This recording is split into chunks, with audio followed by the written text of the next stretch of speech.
Hi guys, welcome to the channel. In today's video, I'm going to show you how you can increase audio volume in Premiere Pro. Before getting into this video, must subscribe to our YouTube channel and click on the bell icon.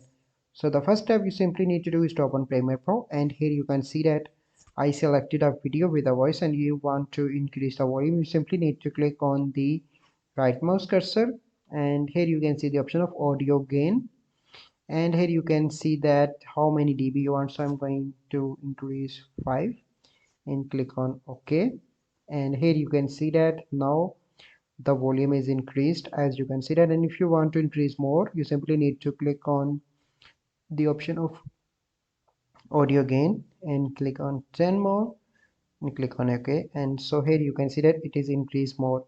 So this is the process by which you can increase audio volume in Premiere Pro.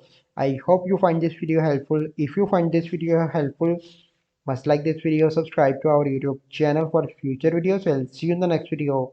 Thank you. Have a good day.